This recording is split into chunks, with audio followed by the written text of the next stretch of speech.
ಎಲ್ಲರಿಗೂ ನಮಸ್ಕಾರ. Welcome back to my channel. ಇವತ್ತು ಮಂಗಳೂರು ಸ್ಟೈಲಲ್ಲಿ ಸಿಗುಂಬಳಕಾಯಿ ಸಾಂಬಾರು ಮಾಡ್ತಾಯಿದ್ದೀನಿ.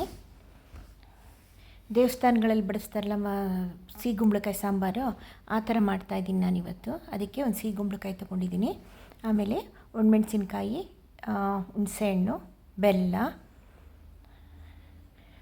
ಆಮೇಲೆ ಧನಿಯಾ, ಜೀರಿಗೆ, ಮೆಂತ್ಯ ಮತ್ತು ಸಾಸಿವೆ. ಸಾಸಿವೆ ಕಾಲು ಸ್ಪೂನು, ಜೀರಿಗೆ 1 ಸ್ಪೂನ್ ತೊಗೊಂಡಿದ್ದೀನಿ. ಆಮೇಲೆ ಉದ್ದಿನಬೇಳೆ ಒಂದು 2 ಸ್ಪೂನ್ ತೊಗೊಂಡಿದ್ದೀನಿ. ಕಡಲೆಬೇಳೆ 1 ಸ್ಪೂನ್ ತೊಗೊಂಡಿದ್ದೀನಿ. ಮತ್ತು ಧನಿಯಾ ಕೂಡ 1 ಸ್ಪೂನ್ ತೊಗೊಂಡಿದ್ದೀನಿ. ಹುಣಸೆಹಣ್ಣು ನೆನೆ ಹಾಕ್ಕೊಳ್ಳೋಕೆ ಅದನ್ನು ಇಟ್ಕೊಂಡಿದ್ದೀನಿ. ಮತ್ತು ತೆಂಗಿನಕಾಯಿ ರುಬ್ಬಕ್ಕೆ, ಇದು ಒಗ್ಗರಣೆಗೆ. ಸಾಸಿವೆ, ಜೀರಿಗೆ, ಇಂಗು, ಒಣಮೆಣಸಿನ್ಕಾಯಿ, 3/4 ಕಪ್ಪಷ್ಟು ತೆಂಗಿನಕಾಯಿ ತುರಿ ತೊಗೊಂಡಿದ್ದೀನಿ.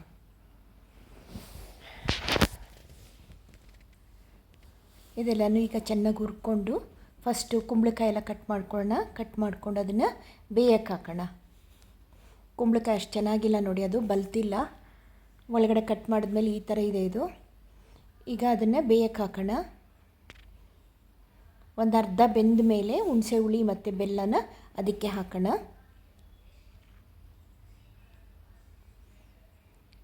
ಈಗ ಒಂದು ಬಾಣಲಿ ಇಟ್ಕೊಂಡು, ಈಗೆಲ್ಲ ಇಟ್ಕೊಂಡಿದ್ವಲ್ಲ, ಧನಿಯಾ, ಕಡಲೆಬೇಳೆ, ಉದ್ದಿನಬೇಳೆ, ಜೀರಿಗೆ, ಮೆಂತ್ಯ, ಸಾಸಿವೆ, ಒಣಮೆಣಸಿನ್ಕಾಯಿ ಎಲ್ಲನೂ ಹುರ್ಕೊಂಬಿಡೋಣ ನೀಟಾಗಿ.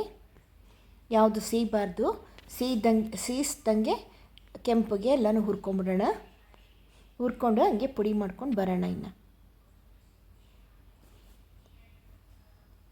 ಉದ್ದಿನಬೇಳೆ ಹಾಕ್ಕೊಳ್ತಾ ಇದ್ದೀನಿ.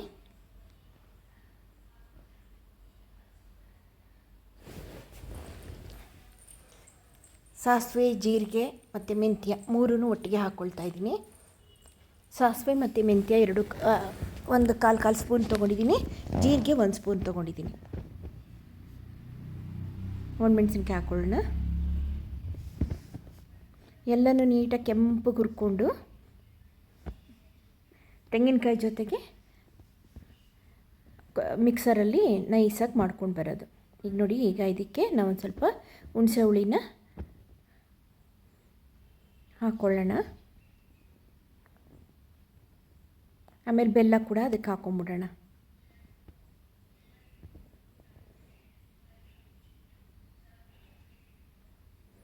ಇದಕ್ಕೆ ಸಿಪ್ಪೆ ಸಮೇತ ಹಾಕಿದ್ರೂ ನಡೆಯುತ್ತೆ. ನಾನು ಸಿಪ್ಪೆ ತೆಗೆದಿದ್ದೀನಿ ಅಷ್ಟೇ.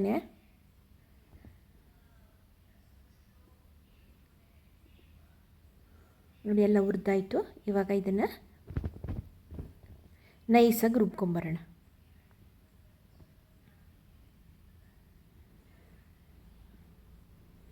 ಇದು ಒಂದು ಅರ್ಧ ಕಪ್ನಷ್ಟು ತೊಗರಿಬೇಳೆನ ಬೇಯಿಸಿ ರೆಡಿ ಮಾಡಿ ಇಟ್ಕೊಂಡಿದ್ದೆ. ಸಾರಿ, ನಾನು ಅವಾಗ ಹೇಳೋದು ಮರ್ತೋಯ್ತು. ಈಗ ಅದನ್ನು ಕೂಡ ಹಾಕಿದ್ದೀನಿ.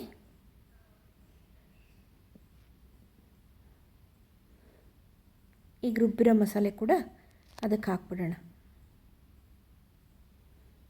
ಈಗ ಸ್ವಲ್ಪ ಚೆನ್ನಾಗಿ ಕುದ್ಕೊಳ್ಳಿ. ಅದು ಹೋಳುಗಳಿಗೆಲ್ಲ ಮಸಾಲೆ ಹಿಡಿಬೇಕಲ್ಲ. 1-2 ನಿಮಿಷ 3 ನಿಮಿಷ ಕುದಿಸ್ಕೊಳ್ಳೋಣ ಅದನ್ನು. ಮಿಕ್ಸರ್ ಕೂಡ ತೊಳೆದಿದ್ದು ನೀರು ಹಾಕ್ಕೊಳ್ತೀನಿ ಈಗ ಅದಕ್ಕೆ.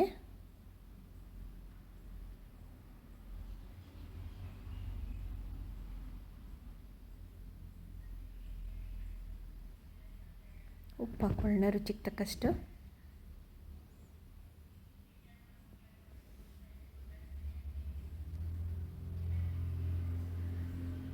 ಆಯ್ತಿದೆ. ಇವಾಗ ಇದಕ್ಕೆ ಇನ್ನೇನು ಹಾಕ್ತಾ ಬಂತಿದ್ದೀಗ. ಈಗ ಒಗ್ಗರಣೆ ಒಂದು ಹಾಕ್ಕೊಂಡು ಕೊತ್ತಂಬರಿ ಸೊಪ್ಪು ಹಾಕಿದ್ರೆ ಸಾಂಬಾರು ರೆಡಿ. ಇದು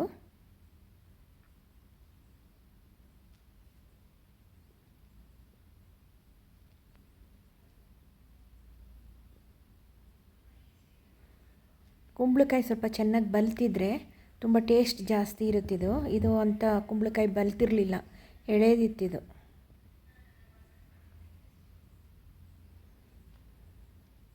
ಕೊತ್ತಂಬರಿ ಸೊಪ್ಪು ಹಾಕ್ಕೊಂಡೆ. ಈಗ ಒಗ್ಗರಣೆ ಹಾಕ್ಬಿಟ್ಟು ಲಾಸ್ಟಿಗೆ 1/4 ಸ್ಪೂನು ಕೆಂಪು ಮೆಣಸಿನ ಪುಡಿ ಅದನ್ನು ಹಾಕ್ಬಿಟ್ಟು ಇವಾಗ ಒಗ್ಗರಣೆ ಮೇಲೆ ಹಾಕ್ಬಿಡೋದು.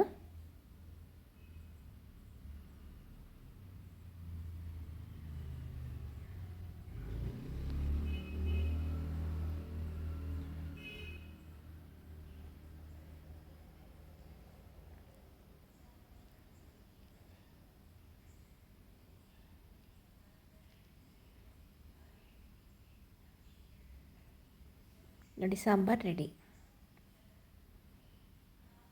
ತುಂಬ ಚೆನ್ನಾಗಿರುತ್ತೆ ಇದು ಸಾರು, ನೀವು ಟ್ರೈ ಮಾಡಿ. ಓಕೆನಾ? Thank you very much.